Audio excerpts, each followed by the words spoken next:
আপনি কিভাবে জিব্রাইল আলাইহিস সালামের নাম বলেন, কিভাবে উচ্চারণ করেন তার নাম? জিব্রিল, জিব্রাইল, জিব্রাইল, জিব্রাইল, জিব্রিল, এই 5 ভাবে তার নাম উচ্চারণ করা হয়। আর এটা বিভিন্ন কিরাতের মাধ্যমে বর্ণনা করা হয়েছে। ইল মানে আল্লাহ সুবহানাহু ওয়া তাআলা, এ নিয়ে কোনো মতপার্থক্য নেই। জিব্রা মানে বান্দা বা দাস। তাহলে জিব্রাইল অর্থ আল্লাহর দাস, সুতরাং এটা হলো তার নাম এবং নামের অর্থ। রাসূল সাল্লাল্লাহু আলাইহি সাল্লাম এবং আল্লাহ সুবহানাহু ওয়া তাআলা কিভাবে তাকে সম্বোধন করতেন, এটা আসলে একটা মজার বিষয়। যখন আমি এই বিষয়ে গবেষণা করা শুরু করলাম, প্রথম দিন এটা দেখে খুব অবাক হলাম যে আমি বুখারী শরীফ থেকে জিব্রাইল আলাইহিস সালাম সম্পর্কে বর্ণিত সকল হাদিস সংগ্রহ করলাম। প্রথমে যে হাদিস জিব্রাইল আলাইহিস সালামের নাম উল্লেখ করা আছে, রাসূল সাল্লাল্লাহু আলাইহি সাল্লাম বলেন জিব্রিল সাল্লাল্লাহু আলাইহি সাল্লাম। আমরা সাধারণত জিব্রিলকে আলাইহিস সালাম বলে সম্বোধন করি, যার অর্থ তার উপর শান্তি বর্ষিত হোক, কিন্তু রাসূল সাল্লাল্লাহু আলাইহি সাল্লাম তার উপর সালাওয়াত পেশ করলেন সাল্লাল্লাহু আলাইহি সাল্লাম। রাসূল সাল্লাল্লাহু আলাইহি সাল্লাম এটা করলেন জিব্রাইল আলাইহিস সালামের উচ্চ মর্যাদার কারণে। আরেকটা ব্যাপার, রাসূল সাল্লাল্লাহু আলাইহি সাল্লাম প্রায় তার নাম বলে তাকে সম্বোধন করতেন না। জানেন কিভাবে করতেন? তিনি বলতেন, যিনি আমার রবের নিকট থেকে আসেন। আল্লাহ সুবহানাহু ওয়া তাআলা বিভিন্ন উপায়ে তাকে সম্বোধন করেন, সবগুলো আমার পক্ষে বর্ণনা করা সম্ভব নয়, এটা আরেকটা বিশাল অধ্যয়নের ব্যাপার। যিনি আমার রবের নিকট থেকে আসেন, ইনশাআল্লাহ ভবিষ্যতে এই বিষয়ে আলোচনা করা যাবে।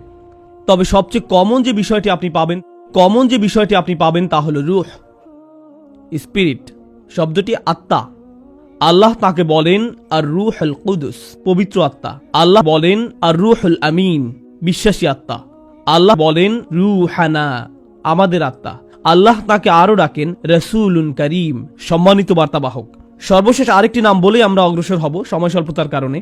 এই নামটি আল্লাহ বা রাসূল সাল্লাল্লাহু আলাইহি সাল্লামের পক্ষ থেকে নয়, বরং ওয়ারাকা ইবনে নওফলের কাছ থেকে, যিনি ছিলেন খাদিজা রাদিয়াল্লাহু তাআলা আনহার চাচাতো ভাই। ওয়ারাকা বলেছিলেন ইনি হলেন আন-নামুস, যাকে মুসা আলাইহিস সালামের কাছে প্রেরণ করা হয়েছিল।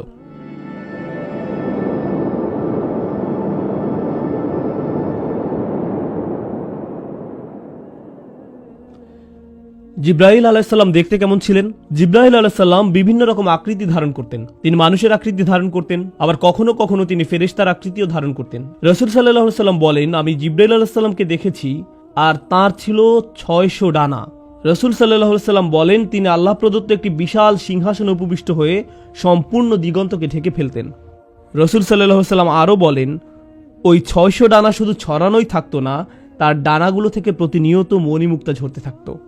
আর তার ডানার রং ছিল সবুজ, তার পায়ের পাতার রঙও ছিল সবুজ। ফেরেশতার আকৃতিতে তাকে এমন দেখাতো। আর তিনি হলেন অন্য সকল ফেরেশতাদের চেয়ে আলাদা। মনুষ্য আকৃতিতে তাকে কেমন দেখাতো? জিব্রাইল আলাইহিস সালাম কয়েকজন মানুষের আকৃতি ধারণ করতেন, তাকে বিভিন্ন রকম দেখাতো।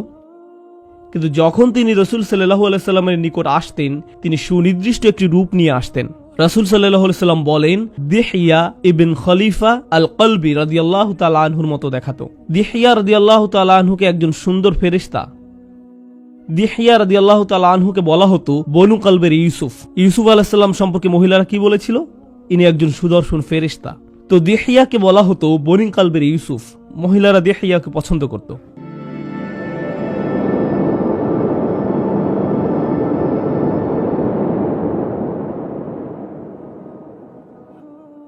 আল্লাহ সুবহানাহু ওয়া তাআলা এবং জিব্রাইল আলাইহিস সালামের সম্পর্ক কেমন? প্রথমত, তিনি হলেন কালিমুল্লাহ মিনাল মালাইকা, ফেরেশতাদের পক্ষ থেকে যার সাথে আল্লাহ কথা বলেন তিনি হলেন জিব্রাইল আলাইহিস সালাম। আপনি হয়তো ভাবতে পারেন আল্লাহ কি সকল ফেরেশতাদের সাথে কথা বলেন? না, মানুষের মাঝ থেকে যেমন নির্দিষ্ট কয়েকজনের সাথে আল্লাহ সরাসরি কথা বলেন, ঠিক তেমনি ফেরেশতাদের মাঝ থেকেও নির্দিষ্ট কয়েকজনের সাথে আল্লাহ সরাসরি কথা বলেন। আল্লাহ 4 জন ফেরেশতার সাথে কথা বলেন, মুকাসসিমাতি আমরা, যারা আল্লাহর বিভিন্ন নির্দেশের বাস্তবায়ন ঘটান। এই 4 জনের সাথে আল্লাহ সরাসরি কথা বলার বর্ণনা পাওয়া যায়, কিন্তু আল্লাহ সবসময় সরাসরি জিব্রাইল আলাইহিস সালামের সাথে কথা বলে থাকেন। এমন একজন নবীর কাহিনীও আপনি পাবেন না যেখানে জিব্রাইল আলাইহিস সালামের আলোচনা নেই। আপনি যদি কাসাসুল আম্বিয়া পড়েন, প্রত্যেক নবীর আলোচনায় কোনো না কোনো ভাবে জিব্রাইল আলাইহিস সালামের নাম উঠে আসবেই, কারণ তাকে 1,24,000 পয়গম্বরের কাছে পাঠানো হয়েছিল। মুস্তাদ ইমাম আহমদের একটি হাদিসে 1,24,000 নবীর কথা উল্লেখ আছে। তাদের মাঝে 350 জন ছিলেন রসুল। তাদের প্রত্যেকের কাছে জিব্রাইল আলাইহিস সালামকে পাঠানো হয়েছিল তাদেরকে শিক্ষা দেওয়ার জন্য, গড়ে তোলার জন্য, সমর্থন দেওয়ার জন্য, প্রতিরক্ষার জন্য। তিনি প্রথম থেকেই তাদের সাথে ছিলেন। তার আরেকটি উপাধি ছিল নাসরুল আম্বিয়া, তিনি ছিলেন নবীদের সাহায্যকারী। জিব্রাইল আলাইহিস সালামই ইব্রাহিম আলাইহিস সালামকে শয়তানের প্রতি পাথর ছুঁড়তে বলেছিলেন, আর আমরা সেই ঘটনার স্মরণে শয়তানের প্রতি পাথর ছুঁড়ি। সুবহানাল্লাহ। দেখুন সেই ঘটনার কত চমৎকার ঐতিহ্য আমাদের। জিব্রাইল আলাইহিস সালামই ইব্রাহিম আলাইহিস সালামকে হজের নিয়ম কানুন শিখিয়েছিলেন। কখনো কখনো জিব্রাইল আলাইহিস সালামের ভূমিকাকে স্পষ্টরূপে উল্লেখ করা হয় না। ইউসুফ আলাইহিস সালামের গল্পে কখনো কি জিব্রাইল আলাইহিস সালামের উল্লেখ পেয়েছেন? আপনি ইউসুফ আলাইহিস সালামের উপর বিশাল আলোচনা শুনতে পারেন, সেখানে হয়তো জিব্রাইল আলাইহিস সালামের কথা কখনো বলা হয় না, কিন্তু তিনি সেখানে ছিলেন। আয়াতে বলা হয় ওয়ালাম্মা বালাগা আশুদ্দাহু আতাইনাহু হিকমা ওয়া ইলমা। তিনি যখন প্রাপ্তবয়স্ক হলেন তখন আমরা তাকে প্রজ্ঞা এবং জ্ঞান দিয়েছি। এতে ইঙ্গিত পাওয়া যায় যে তার নবুয়ত অনেক কম বয়সে শুরু হয়। আল্লাহ এবং জিব্রাইল আলাইহিস সালামের সাথে তার সম্পর্ক অনেক কম বয়স থেকেই শুরু হয়। জিব্রাইল আলাইহিস সালামের সাথে হযরত ইউসুফের কখন প্রথম দেখা হয়? যখন তার ভাইরা তাকে সেই কূপে নিক্ষেপ করেছিল আর তিনি কূপের তলায় পড়তে যাচ্ছিলেন, তখন তিনি এমন এক লোকের হাতের উপর ল্যান্ড করলেন যাকে তিনি আগে কখনো দেখেননি। তিনি ছিলেন জিব্রাইল আলাইহিস সালাম। জিব্রিল তাকে ধরে ফেলেন যেন ইউসুফ আলাইহিস সালাম পড়ে গিয়ে ব্যথা না পান। সুবহানাল্লাহ। চিন্তা করে দেখুন, ইবনুল কাইয়্যিম রাহিমাহুল্লাহ এ ব্যাপারে মন্তব্য করতে গিয়ে বলেন, এই ঘটনার নিদর্শন রয়েছে যে কোন সৃষ্টি আল্লাহর রজ্জুকে ধারণ করলে আল্লাহ অবশ্যই তাকেও ধারণ করেন, তিনি আপনাকে পড়ে যেতে দিবেন না। মাঝে মাঝে এই উল্লেখটা খুব সূক্ষ্ম, আপনি হয়তো কোনো লক্ষণীয় উল্লেখের কথা শুনেন না। এখানে জিব্রাইল আলাইহিস সালামের ভূমিকাটা খুবই তাৎপর্যপূর্ণ। ইউসুফ আলাইহিস সালাম যেন পড়ে গিয়ে ব্যথা না পান সেজন্য আল্লাহ তাকে পাঠালেন ধরে ফেলার জন্য। কখনো কখনো বর্ণিত গল্পের নবীর সাথে নয়, বরং নবীর শত্রুদের সাথে জিব্রাইল আলাইহিস সালামের উল্লেখ পাওয়া যায়। তো মুসা আলাইহিস সালামের ঘটনায় তিনি মুসা আলাইহিস সালামের সাথে বহুবার ছিলেন, কিন্তু মুসা আলাইহিস সালামের ঘটনায় আমরা জিবরিল আলাইহিস সালামের উল্লেখের যে সহিহ বর্ণনা পাই তা আসলে তার শত্রু ফেরাউনের সাথে। তিরমিজি শরীফের একটি হাদিসে বর্ণিত আছে, জিবরাইল আলাইহিস সালাম নবী করিম সাল্লাল্লাহু আলাইহি ওয়াসাল্লামের নিকট আসলেন এবং তাকে বললেন, ফেরাউনের মৃত্যুর দিন যদি আপনি আমাকে দেখতেন, সে যখন সমুদ্রের তলায় ডুবে মারা যাচ্ছিল, আমি গিয়ে তাকে পেলাম এবং তার মুখে কাদা নিক্ষেপ করতে লাগলাম।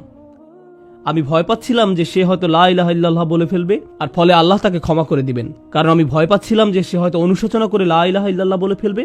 আল্লাহ সুবহানাহু ওয়া তাআলাকে জিবরাইল আলাইহিস সালামের চেয়ে বেশি কে চেনে? জিবরাইল আলাইহিস সালাম জানেন আল্লাহ এতই দয়ালু যে এমনকি ফেরাউনের মতো পাপিষ্ঠরও সুযোগ রয়েছে, আর তিনি আশঙ্কা করছিলেন যে ফেরাউনের এক মুহূর্তের অনুশোচনা তার হয়তো সারা জিন্দেগীর অপরাধ মুছে দিতে পারে। জিবরাইল আলাইহিস সালাম চিন্তিত ছিলেন যে ফেরাউনের জন্য হয়তো একটা সুযোগ তৈরি হতে পারে। এখন জিবরাইল আলাইহিস সালাম কি ফেরাউনের ভাগ্য নষ্ট করে দিয়েছেন?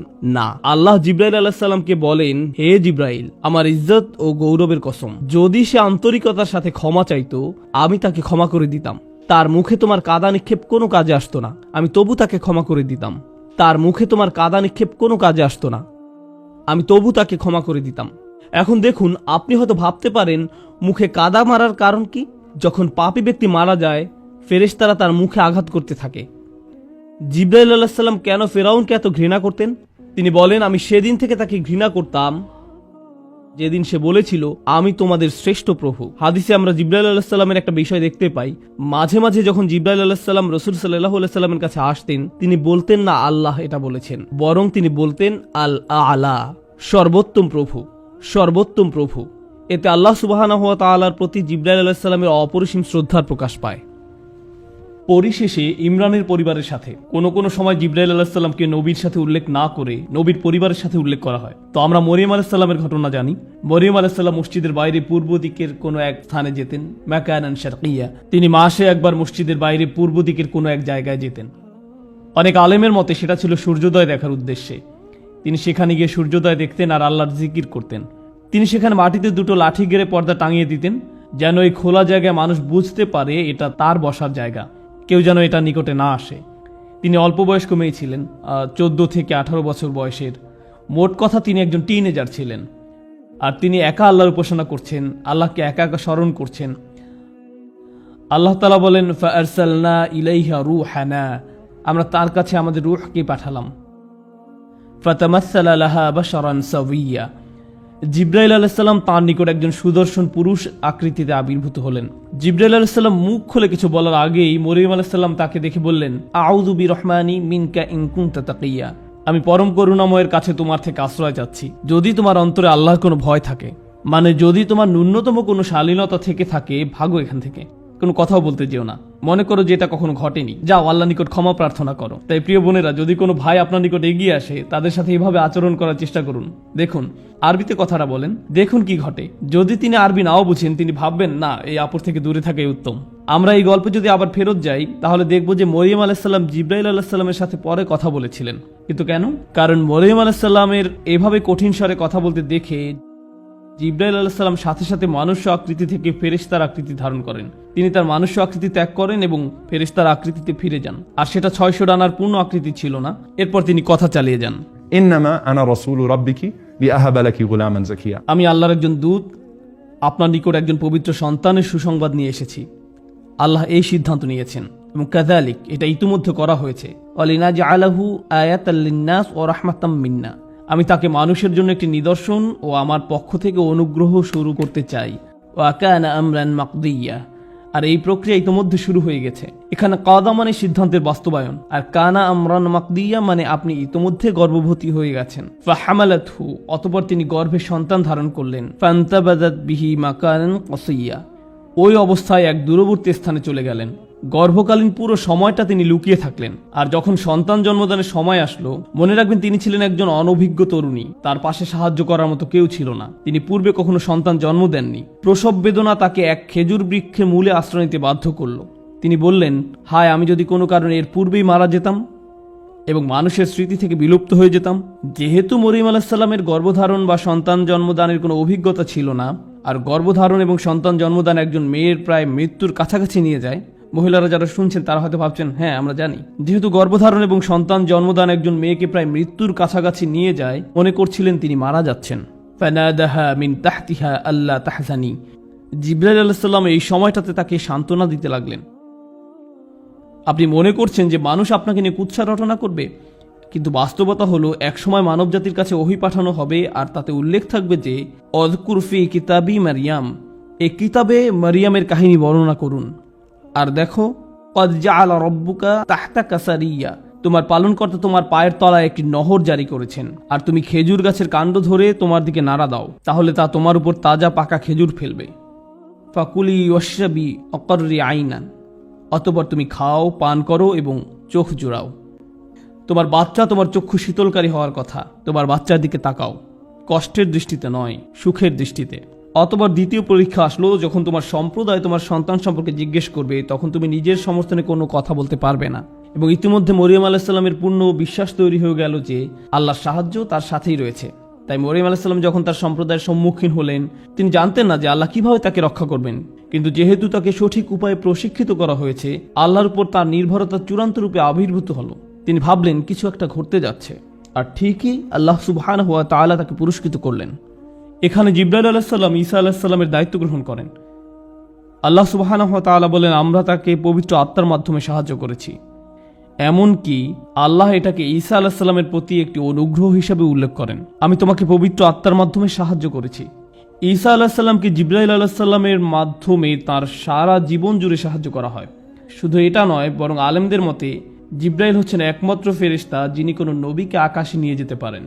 তো যখন ঈসা আলাইহিস সালামকে ক্রুশবিদ্ধ করে হত্যা করার ষড়যন্ত্র করা হয়, তখন তাকে জীবিত অবস্থায় আকাশে উঠিয়ে নেওয়ার জন্য একজন ফেরেশতা পাঠানো হয়। কিয়ামতের পূর্বে আল্লাহর হুকুমে তাকে আবার পৃথিবীতে পাঠানো হবে, আর সে ফেরেশতা ছিলেন জিবরিল আলাইহিস সালাম। আমি এর তাৎপর্য বোঝার চেষ্টা করেছিলাম যে কেন আল্লাহ এই কথাটি ওয়া মা তানাজ্জালু ইল্লা বিআমরি রাব্বিকা সূরা মরিয়মে বলেছেন। বেশ কিছু দিনের জন্য জিবরাইল আলাইহিস সালাম দেখা না দিলে রাসূল সাল্লাল্লাহু আলাইহি ওয়াসাল্লাম মনে মনে দুঃখ পেতেন। আর তাই জিবরাইল আলাইহিস সালাম রাসূল সাল্লাল্লাহু আলাইহি ওয়াসাল্লামকে বললেন, দেখুন, আল্লাহর নির্দেশ পেলেই কেবল আমরা আপনার কাছে আসি। আমরা নিজেদের ইচ্ছা মতো আসতে পারি না, আমরা এই সিদ্ধান্ত নিতে পারি না। আর এই কথাটি খুবই ব্যক্তিগত শোনায়, ওয়া মা নাতানাজ্জালু ইল্লা বিআমরি রাব্বিক। কেন সূরা মরিয়মে? ইসলামী পণ্ডিতদের মতে এই সূরায় বর্ণিত প্রত্যেক নবীর ঘটনায় জিবরাইল আলাইহিস সালামের গুরুত্বপূর্ণ ভূমিকা রয়েছে। চিন্তা করে দেখুন, জাকারিয়া, মারিয়াম, ঈসা, ইব্রাহিম, মুসা, ইদ্রিস, ইসমাঈল আলাইহিস সালাম, ওনাদের সবার জীবনে জিবরাইল আলাইহিস সালাম গুরুত্বপূর্ণ ভূমিকা পালন করেন। তাই এই সূরাতেই রাসূল সাল্লাল্লাহু আলাইহি ওয়াসাল্লামকে বলা হয়েছে, দেখুন, আমরা শুধু আল্লাহর হুকুমেই অবতরণ করি জ্ঞান নিয়ে, আর তখন জিবরিল আলাইহিস সালামের আগমনে আপনি সন্তুষ্ট হয়ে যাবেন।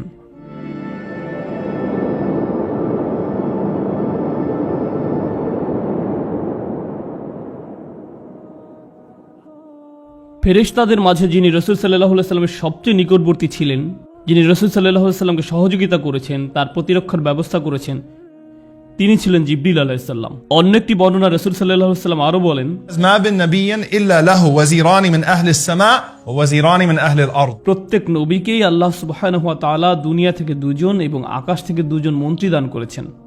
আমাকে দিয়ে আকাশের দুজন মন্ত্রী হলেন জিবরিল এবং মিকাল, আর দুনিয়া থেকে প্রদত্ত দুজন হলেন আবু বকর এবং ওমর রাদিয়াল্লাহু তাআলা আনহু। জিবরিল আলাইহিস সালাম এবং রাসূল সাল্লাল্লাহু আলাইহি সাল্লামের প্রথম সাক্ষাৎকারটি কেমন ছিল? আনাস ইবনে মালিক রাদিয়াল্লাহু তাআলা আনহু বর্ণনা করেন, রাসূলুল্লাহ সাল্লাল্লাহু আলাইহি সাল্লামের ছেলেবেলায় তিনি অন্য বাচ্চাদের সাথে খেলছিলেন, দৌড়াদৌড়ি করছিলেন ঠিক সকল বাচ্চার মতো। হঠাৎ করে এক ব্যক্তির আবির্ভাব হয়, তিনি রাসূল সাল্লাল্লাহু আলাইহি সাল্লামকে ধরে মাটিতে শুইয়ে দিলেন। এটা দেখে অন্য বাচ্চারা দৌড়ে তাদের পিতামাতার কাছে চলে গেল এবং বলতে লাগলো মুহাম্মদকে হত্যা করা হয়েছে। অন্য বাচ্চারা যখন দৌড়ে পালাতে লাগলো, তখন রাসূল সাল্লাল্লাহু আলাইহি সাল্লাম দেখছিলেন যে এই লোকটি তাকে কি করতে যাচ্ছে। আল্লাহ রাসূল সাল্লাল্লাহু আলাইহি সাল্লাম বলেন, তিনি আমার বুক কেটে ফেললেন, তিনি আমার বুক খুলে ফেললেন। তিনি বললেন, এটা হলো তোমার অন্তরের শয়তানের অংশ। তিনি রাসূল সাল্লাল্লাহু আলাইহি সাল্লামের হার্ট বের করলেন এবং তা থেকে কিছু একটা বের করে নিলেন আর বললেন, এটা হলো তোমার অন্তরের শয়তানের অংশ। তারপর তিনি এটাকে ফেলে দিলেন। এরপর তিনি সোনালী রঙের একটি পাত্রে রাখা জমজমের পানিতে আমার হাড় ধুয়ে ফেললেন। আর এই বাচ্চা অবস্থায় রাসূল সাল্লাল্লাহু আলাইহি সাল্লাম সবকিছু অবলোকন করেছেন। এরপর রাসূল সাল্লাল্লাহু আলাইহি সাল্লামের হাড়কে আবার যথাস্থানে রেখে দেওয়া হলো। অন্য বাচ্চারা ফিরে এসে দেখলো যে রাসূল সাল্লাল্লাহু আলাইহি সাল্লামের বুক সেলাই করে দেওয়া হয়েছে আর তার মুখমণ্ডল নীল বর্ণ ধারণ করলো। রাসূল সাল্লাল্লাহু আলাইহি সাল্লামের হাড় বের করে পবিত্র করা হলো। সে সময় তিনি এই ঘটনার কোনো ব্যাখ্যা খুঁজে পেলেন না। তিনি এই ঘটনায় চরম কষ্ট পেলেন। তিনি বুঝতে পারলেন না যে কেন এটা হলো, তিনি বুঝতে পারলেন না এটা কি হলো। ঠিক 34 বছর পর তিনি যখন 40 বছর বয়সে পদার্পণ করলেন, আয়েশা রাদিয়াল্লাহু তাআলা আনহা বলেন, তিনি ভালো স্বপ্ন দেখতে লাগলেন। এটা তিনি একাধারে 6 মাস যাবৎ দেখতে লাগলেন। তিনি রাতে যা স্বপ্নে দেখতেন তাই দিনের বেলায় সত্যে পরিণত হতো। তিনি উপলব্ধি করলেন যে কিছু একটা ঘটতে যাচ্ছে। এ থেকে আমরা কিছুটা বুঝতে পারি যে কেন হঠাৎ করে রাসূল সাল্লাল্লাহু আলাইহি সাল্লাম গুহায় গিয়ে ধ্যানমগ্ন হতে লাগলেন এবং প্রার্থনা করতে লাগলেন। তিনি এবং খাদিজা রাদিয়াল্লাহু তাআলা আনহা বুঝতে পারলেন যে অতি প্রাকৃতিক কিছু ঘটতে যাচ্ছে। ঐশ্বরিক কেউ একজন তাদের সাথে যোগাযোগ করছে, কোনো এক ধরনের বিশেষ সৃষ্টি তাদের সাথে যোগাযোগ করছে। এই অবস্থায় 6 মাস যাবৎ চলল। আয়েশা রাদিয়াল্লাহু তাআলা আনহা বলেন, তারপর আল্লাহ সুবহানাহু ওয়া তাআলা নির্জনতাকে রাসূল সাল্লাল্লাহু আলাইহি সাল্লামের নিকট প্রিয় করে দিলেন। হঠাৎ করেই তিনি একা থাকতে পছন্দ করা শুরু করলেন। রাসূলুল্লাহ সাল্লাল্লাহু আলাইহি সাল্লাম হেরা গুহায় আরোহণ করতেন। হেরা গুহায় আরোহণ করতে প্রায় 2 ঘন্টা সময় লাগে। আপনারা যদি কখনো হেরা গুহায় ওঠেন তাহলে সম্পূর্ণ মক্কাকে দৃষ্টি সীমানায় দেখতে পাবেন। সুবহানাল্লাহ, আপনি সবকিছু দেখতে পাবেন। রাসূল সাল্লাল্লাহু আলাইহি সাল্লাম দিনের পর দিন, কখনো পুরো সপ্তাহ জুড়ে, অবশেষে পুরো রমজান মাস সেখানে অবস্থান করেন। তিনি সেখানে দ্বীনে হানিফ তথা ইব্রাহিম আলাইহিস সালামের শেখানো পন্থায় আল্লাহর ইবাদত করতেন। অর্থাৎ তিনি সেখানে গিয়ে যেভাবে পারতেন আল্লাহর ইবাদত করতেন। সুশৃঙ্খল কোনো নামাজের নিয়ম তখন জানা ছিল না। তিনি ইব্রাহিম আলাইহিস সালামের রেখে যাওয়া নিয়মে আল্লাহকে ডাকতেন। ঠিক এটাই বর্ণিত আছে। তো হঠাৎ করে একদিন তিনি জিবরাইল আলাইহিস সালামকে দেখতে পেলেন। আপনাদের কি মনে হয় তখন জিবরিল আলাইহিস সালাম কি ফেরেশতার আকৃতিতে দেখা দেন, না মানুষের আকৃতিতে? মানুষের আকৃতিতে। আপনারা হয়তো ভাবছেন রাসূল সাল্লাল্লাহু আলাইহি সাল্লাম তাহলে ভয় পেয়ে গেলেন কেন? চিন্তা করে দেখুন, আপনি হয়তো 2 ঘন্টা ধরে সেখানে অবস্থান করছেন, আশেপাশে কেউ নেই, তারপর আচমকা গুহার মুখে এক অপরিচিত লোককে দাঁড়িয়ে থাকতে দেখলেন, কোনো কথা বলছে না। আপনি যদি রাসূল সাল্লাল্লাহু আলাইহি সাল্লামের জায়গায় থাকতেন, আপনি কি ভাবতেন? তাছাড়া পরবর্তীকালের বর্ণনা থেকে আমরা ধারণা পাই তখন কি ঘটেছিল। রাসূল সাল্লাল্লাহু আলাইহি সাল্লাম যখন খাদিজা রাদিয়াল্লাহু তাআলা আনহার নিকট ঘটনা বর্ণনা করছিলেন, তিনি বলেন, যাকে আমি স্বপ্নে দেখি সে আমার নিকট এসেছিল। সুতরাং আমরা আরও বুঝলাম যে রাসূল সাল্লাল্লাহু আলাইহি সাল্লাম ইতোমধ্যে জিবরাইল আলাইহিস সালামকে স্বপ্নে দেখেছিলেন। তো তিনি চিন্তা করছিলেন, অদ্ভুত, আমি তো এখন ঘুমাচ্ছি না, আমি তো স্বপ্নে নেই, বাস্তবে। এর থেকে জিবরিল আলাইহিস সালাম কেন রাসূল সাল্লাল্লাহু আলাইহি সাল্লামকে জড়িয়ে ধরেছিলেন? এটা স্বপ্ন নয়, বাস্তব। ইকরা, পড়ুন, আপনি কোনো কল্পিত কিছু দেখছেন না, এটা কল্পিত কোনো ছায়ামূর্তি নয়। আমি আপনাকে শক্ত করে জড়িয়ে ধরছি শুধু আমার বাস্তবতা বোঝাতে নয়। ইন্না সানুলকি আলাইকা কওলান সাকিলা, যে ওহী আপনার উপর নাজিল হতে যাচ্ছে তা হবে অত্যন্ত ভারী। এই বাণী ধারণ করার জন্য আপনাকে প্রস্তুত হতে হবে। এরপর তিনি তাকে আদেশ করলেন, পড়ুন। তারপর রাসূল সাল্লাল্লাহু আলাইহি সাল্লামকে ছেড়ে দিলেন। রাসূল সাল্লাল্লাহু আলাইহি সাল্লাম বললেন, আমি পড়তে জানি না। জিবরিল আলাইহিস সালাম তাকে আবারও শক্ত করে জড়িয়ে ধরলেন এবং বললেন, ইকরা। রাসূল সাল্লাল্লাহু আলাইহি সাল্লাম বলেন, আমি পড়তে জানি না।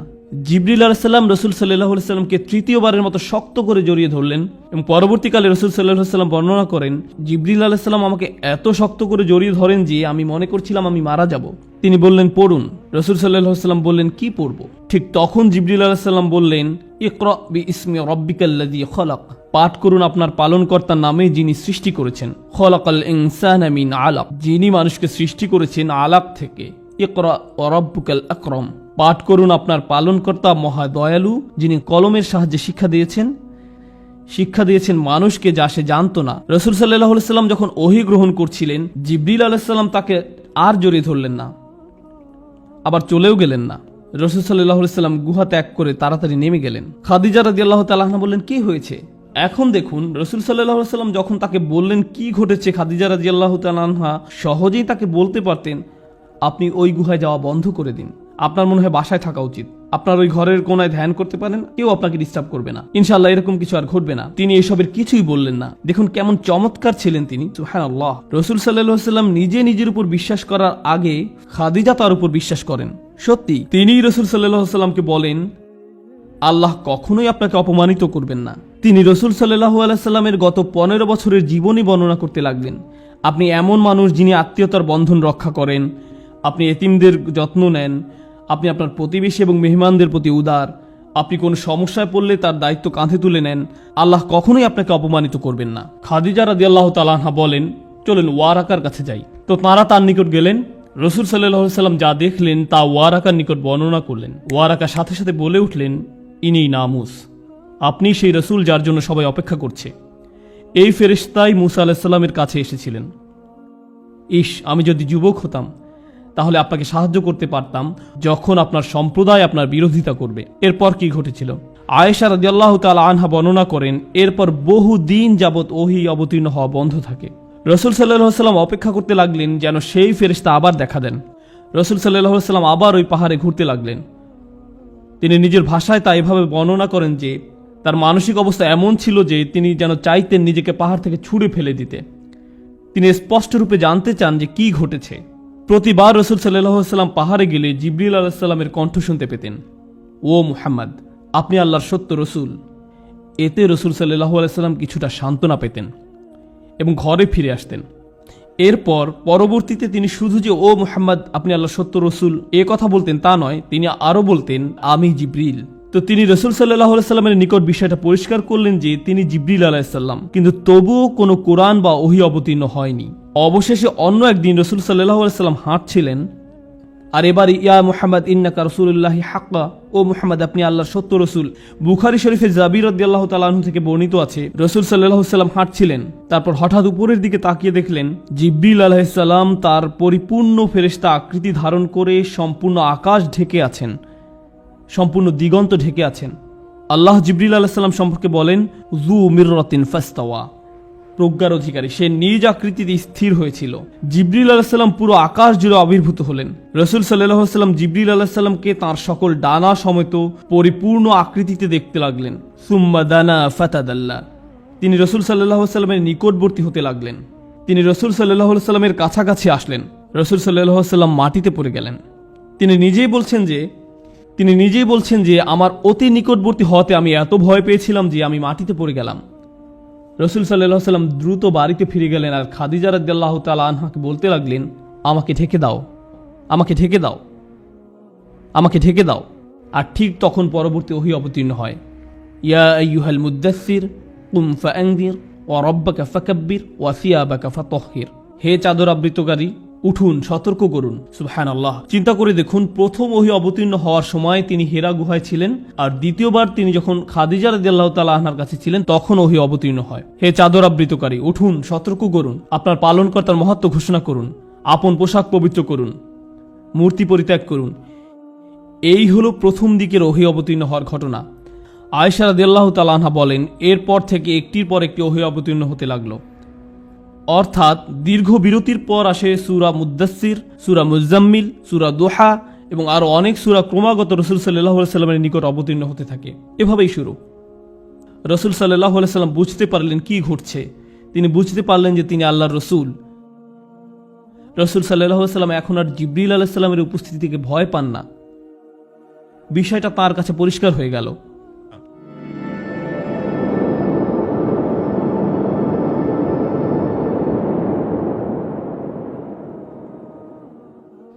জিবরিল আলাইসাল্লাম এবং রসুল সাল্লাহ আলাইসাল্লামের মাঝে ব্যক্তিগত কথোপকথন। জিবরিল আলাইসাল্লাম রসুল সাল্লাহ সাল্লামের ঘরে বহুবার এসেছিলেন। কোনো কোনো সাহাবী তাকে দেখতে পেতেন, আবার কেউ কেউ দেখতে পেতেন না। একদিন আব্বাস রাদিয়াল্লাহু তাআলা আনহু তার সন্তান আব্দুল্লাহ রাদিয়াল্লাহু তাআলা আনহুকে নিয়ে রসুল সাল্লাল্লাহু আলাইহি সাল্লামের সাথে সাক্ষাৎ করতে আসলেন। আব্বাস রাদিয়াল্লাহু তাআলা আনহু রসুল সাল্লাল্লাহু আলাইহি সাল্লামকে সম্বোধন করে কথা বলছিলেন, কিন্তু তিনি সাড়া দিচ্ছিলেন না। রসুল সাল্লাল্লাহু আলাইহি সাল্লাম কোনো কথা না বলাতে আব্বাস রাদিয়াল্লাহু তাআলা আনহু চলে যান। চলার পথে আব্বাস রাদিয়াল্লাহু তাআলা আনহু আব্দুল্লাহ রাদিয়াল্লাহু তাআলা আনহুকে বলেন, তোমার চাচতো ভাই কেন আমার সাথে কথা বলল না? আব্দুল্লাহ রাদিয়াল্লাহু তাআলা আনহু বললেন, আপনি কি দেখেননি যে রাসূল সাল্লাল্লাহু আলাইহি সাল্লাম তার সামনে বসা এক লোকের সাথে কথা বলছিলেন? আব্বাস রাদিয়াল্লাহু তাআলা আনহু বললেন, কোন মানুষের সাথে? আব্বাস রাদিয়াল্লাহু তাআলা আনহু আবার রাসূল সাল্লাল্লাহু আলাইহি সাল্লামের কাছে ফিরে আসলেন এবং জিজ্ঞেস করলেন, তখন কেউ কি আপনার সাথে কথা বলছিল? রাসূল সাল্লাল্লাহু আলাইহি সাল্লাম বললেন, আপনি কেন এটা জিজ্ঞেস করছেন? আব্বাস রাদিয়াল্লাহু তাআলা আনহু বললেন, কারণ আব্দুল্লাহ তাকে দেখতে পেয়েছিল। রাসূল সাল্লাল্লাহু আলাইহি সাল্লাম বললেন, রাআ, সে দেখেছে? আব্বাস রাদিয়াল্লাহু তাআলা আনহু বললেন, জি দেখেছে। তারপর রাসূল সাল্লাল্লাহু আলাইহি সাল্লাম আব্দুল্লাহ রাদিয়াল্লাহু তাআলা আনহুর জন্য দোয়া করলেন যেন আল্লাহ তার জ্ঞান বাড়িয়ে দেন। তো রাসূল সাল্লাল্লাহু আলাইহি সাল্লামের সাথে জিবরিলের ব্যক্তিগত কথোপকথনটা কেমন ছিল? রাসূল সাল্লাল্লাহু আলাইহি সাল্লাম জিবরিল আলাইহিস সালামকে বললেন, আল্লাহ বলেছেন যে আমি আপনাকে সকল জগৎবাসীর জন্য রহমত স্বরূপ প্রেরণ করেছি। তিনি জিজ্ঞেস করলেন, আমার রহমতের কোনো অংশ কি আপনার পর্যন্ত পৌঁছেছে? জবাবে জিবরিল আলাইহিস সালাম বললেন, يا محمد والله إنك أحب الأنبياء إلي। আল্লাহর শপথ, ও মুহাম্মদ, আপনি আমার সবচেয়ে প্রিয় নবী। মানে আমাকে আজ পর্যন্ত এমন কারো কাছে পাঠানো হয়নি যাকে আমি আপনার থেকে বেশি ভালোবাসি। তিনি আরো বললেন, আপনার মাধ্যমে আমি নিরাপত্তা লাভ করেছি। আমি আমার ভাগ্য নিয়ে চিন্তায় থাকতাম যতক্ষণ না আপনার নিকট এই আয়াত অবতীর্ণ হলো, কুওয়াতিন ইনদাদিল আরশি মাকিন, যে শক্তিশালী আরশের মালিকের নিকট মর্যাদা সম্পন্ন প্রতিষ্ঠিত। মাদানী জীবনের অনেক ব্যক্তিগত আলোচনা জিবরিল আলাইহিস সালাম বারবার রাসূল সাল্লাল্লাহু আলাইহি সাল্লামকে আশ্বস্ত করেছেন। কেন? কারণ দেখুন, রাসূল সাল্লাল্লাহু আলাইহি সাল্লাম জানলেন যে তিনি এবং বিশ্বাসীরা নিরাপদ। কিন্তু রাসূল সাল্লাল্লাহু আলাইহি সাল্লাম এখন কাকে নিয়ে উদ্বিগ্ন? আমাদেরকে নিয়ে, যারা পরবর্তীতে আসবে। তাই তিনি উম্মতি উম্মতি উম্মতি বলে কাঁদতেন। তাই আল্লাহ জিবরিল আলাইহিস সালামকে পাঠালেন। জিবরিল আলাইহিস সালাম বললেন, ইয়া মুহাম্মদ, আমরা আপনার উম্মতের বিষয়ে আপনাকে সন্তুষ্ট করে দেব।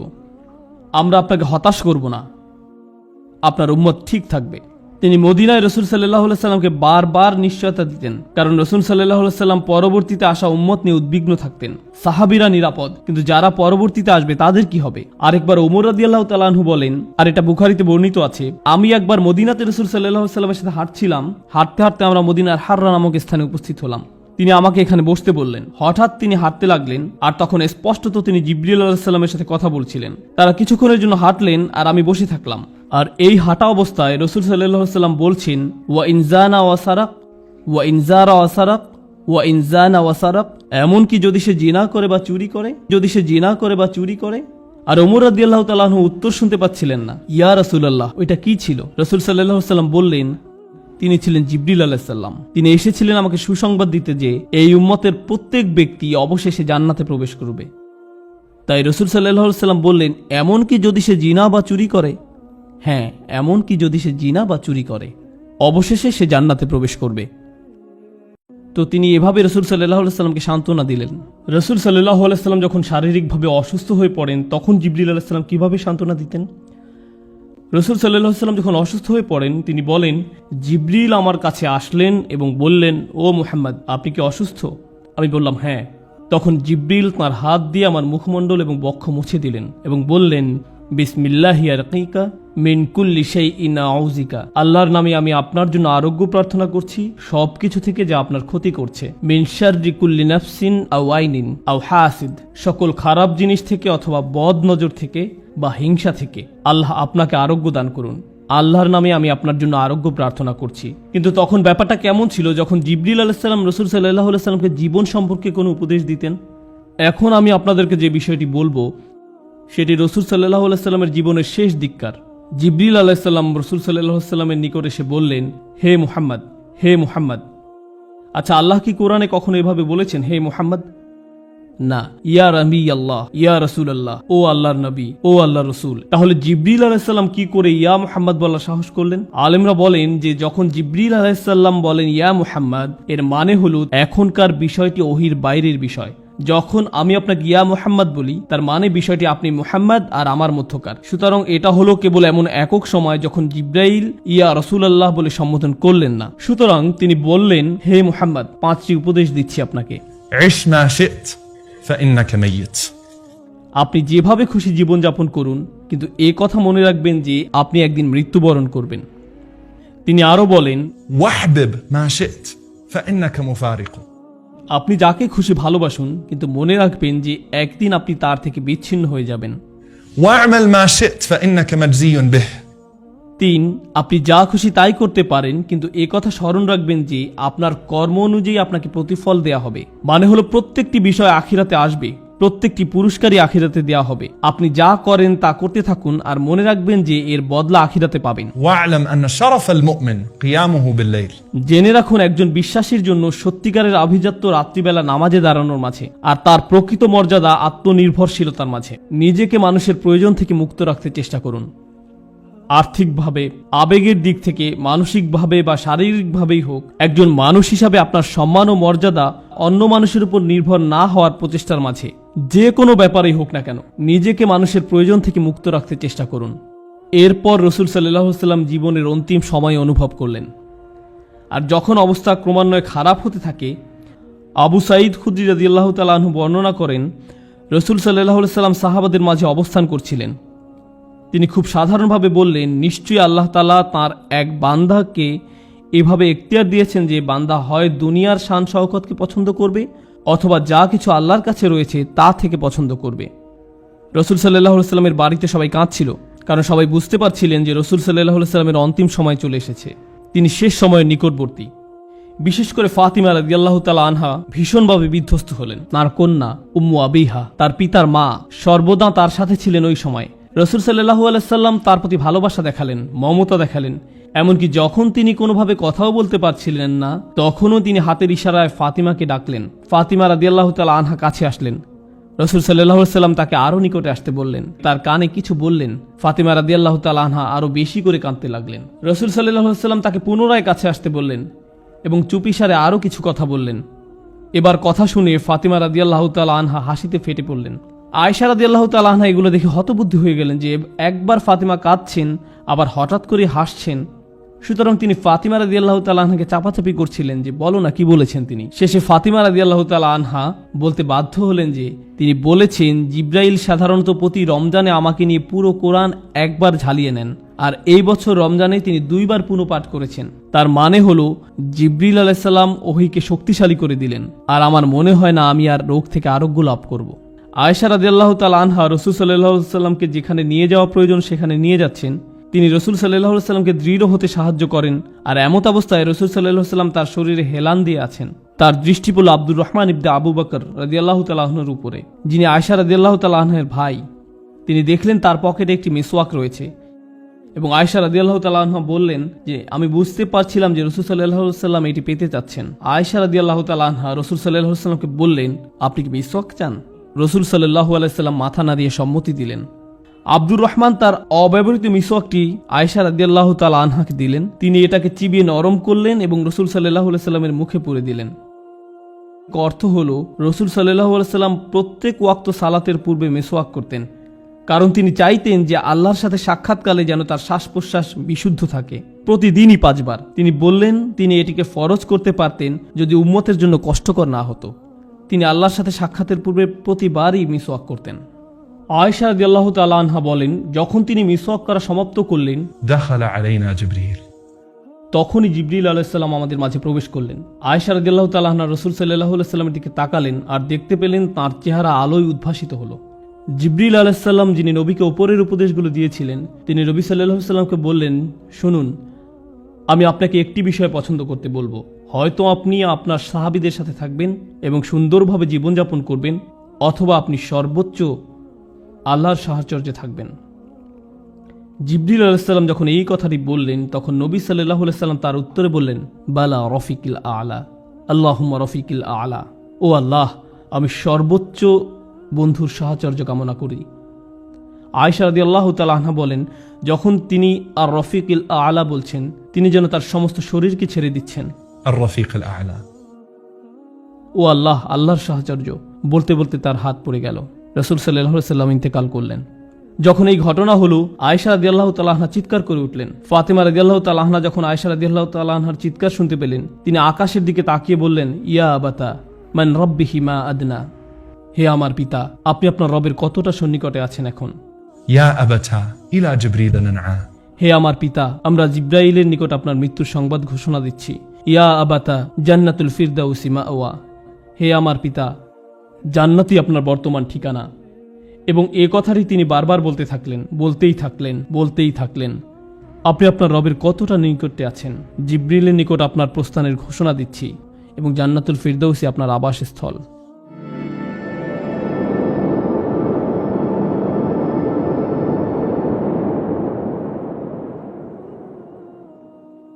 সুবহানাল্লাহ। নবী সাল্লাল্লাহু আলাইহি সাল্লাম মৃত্যুবরণ করেছেন এবং প্রত্যেকেই মৃত্যুবরণ করবে। নবী সাল্লাল্লাহু আলাইহি সাল্লাম বলছেন জিব্রিলও মৃত্যুবরণ করবে। চিন্তা করতে পারেন, জিব্রিল আলাইহিস সালামও মারা যাবেন।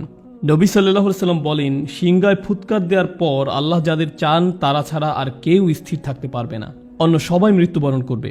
আল্লাহ সুবহানাহু ওয়া তাআলা তাদেরকে তার সম্মুখে নিয়ে আসবেন, আর তারা হলেন জিব্রিল, ইসরাফিল, মিকাল ও মৃত্যুর ফেরেশতা, যারা আল্লাহর আদেশসমূহ বাস্তবায়ন করেন। আল্লাহ মৃত্যুর ফেরেশতাকে জিজ্ঞেস করবেন, আর কারা কারা বাকি আছে। মৃত্যুর ফেরেশতা বলবেন, ও আল্লাহ, আপনার সম্মানিত পবিত্র চেহারার আপনার বান্দা আমি, আপনার বান্দা জিব্রিল, আপনার বান্দা জিব্রিল, আপনার বান্দা মিকাল এবং আপনার বান্দা ইসরাফিল। আল্লাহ বলবেন, মিকালের আত্মা নিয়ে নাও। তখন মিকালের আত্মা নিয়ে নেওয়া হবে।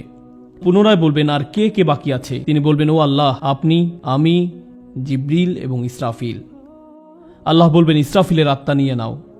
ইসরাফিলের আত্মা তার থেকে নিয়ে নেওয়া হবে। আল্লাহ আবারও বলবেন, আর কারা বাকি আছে। তিনি বলবেন, ওয়াজহুকাল বাকিল করিম, ও আল্লাহ, আপনার পবিত্র চেহারা, আপনার এই বান্দা এবং আপনার বান্দা জিব্রিল, আমরা দুই বান্দা সবশেষে বাকি রয়েছি। আল্লাহ বলবেন, জিব্রিলের আত্মা নিয়ে নাও।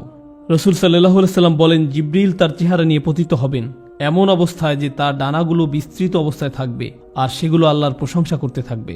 তিনি তাসবিহরত অবস্থায় মৃত্যুবরণ করবেন। এরপর আল্লাহ বলবেন, আর কে বাকি আছে। তখন মৃত্যুর ফেরেশতা বলবে, ইয়া আল্লাহ, কেবল আপনি আর আমিই বাকি আছি। আল্লাহ মৃত্যুর ফেরেশতাকে আদেশ করবেন মৃত্যুবরণ করার জন্য, আর মৃত্যুর ফেরেশতা মারা যাবেন। আর আল্লাহ বলবেন, কুল্লু মান আলাইহা ফান, প্রত্যেক ব্যক্তি ধ্বংসপ্রাপ্ত হবে। ওয়ায়াবকা ওয়াজহু রাব্বিকা যুল জালালি ওয়াল ইকরাম, আর কেবল আপনার মহামান্বিত রবের চেহারাই বাকি থাকবে। আল্লাহ নিজেকেই তখন জিজ্ঞেস করবেন, লিমানিল মুলকুল ইয়াউম, আজকের রাজত্ব কার। আল্লাহ নিজেই প্রত্যুত্তরে বলবেন, লিল্লাহি ওয়াহিদিল কাহ্হার, কেবল অদ্বিতীয় নিয়ন্ত্রণকারী আল্লাহর। রাসূল সাল্লাল্লাহু আলাইহি সাল্লাম বলেন, যখন আখিরাতে আমরা সবাই হাজির হব, তখন সমস্ত জমিন আল্লাহর আনুগত্যের প্রশংসায় একদম সমতল হবে। তিনি বলেন, হাসরের ময়দানে প্রত্যেকেই যে জায়গায় রয়েছে সে জায়গা থেকে একটু নড়তে পারবে না। ثم أدعى أول الناس তিনি বলেন, আল্লাহর নিকট আমাকেই প্রথম আহ্বান করা হবে। অতএব আমি আল্লাহ সুবহানাহু ওয়া তাআলার নিকটে যাব, আমি সিজদায় পড়ে যাব। তিনি বলেন, অতঃপর আমি আমার মস্তক উত্তোলন করব فإذا جبريل عن يمين الرحمن এবং আকস্মিকভাবে আমি সর্বোচ্চ দয়াময় আল্লাহর ডান পাশে জিব্রিলকে দেখতে পাবো। নবী সাল্লাল্লাহু আলাইহি সাল্লাম হাদিসে বলেন, والله ما رآه قبلها ইতিপূর্বে জিব্রিল আলাইহিস সালাম আল্লাহ সুবহানাহু ওয়া তাআলাকে কোনো দিনই দেখেননি। নবী সাল্লাল্লাহু আলাইহি সাল্লাম জিব্রিলের দিকে ইশারা করে বলবেন, হে আমার রব, إن هذا أخبرني أنك أرسلته إلي এই ব্যক্তি আমাকে বলেছিল যে আপনিই তাকে আমার নিকটে পাঠিয়েছিলেন। فيقول الله صدقت তখন আল্লাহ বলবেন, তুমি সত্য বলছো। একইভাবে জিব্রিল ও নবী সাল্লাল্লাহু আলাইহি সাল্লামকে বলবেন, আপনি সত্য বলছেন। নবী সাল্লাল্লাহু আলাইহি সাল্লাম কেন প্রতিদান দিবসে এই বিষয়টি পছন্দ করলেন, কেন এটি ইচ্ছা পোষণ করলেন? কারণ হলো, প্রতিদান দিবসের দিন প্রত্যেক নবী রাসূলকে জিজ্ঞেস করা হবে যে জিব্রিল কি নবুয়তের বার্তাকে ঠিকমতো পৌঁছে দিয়েছে কিনা। নবী সাল্লাল্লাহু আলাইহি সাল্লাম জিব্রিলের পক্ষে সাক্ষ্য দিবেন এবং তাকে জিজ্ঞেস করার পূর্বেই তিনি নিজেই বলবেন যে উনি বলেছেন যে তাকে আপনি আমার নিকট পাঠিয়েছিলেন, তিনি তার কাজ ঠিকমতো করেছিলেন। আল্লাহ বলবেন, তুমি সত্য বলছো। ইসলামিক ভিডিও পেতে আমাদের চ্যানেলটিকে সাবস্ক্রাইব করে পাশে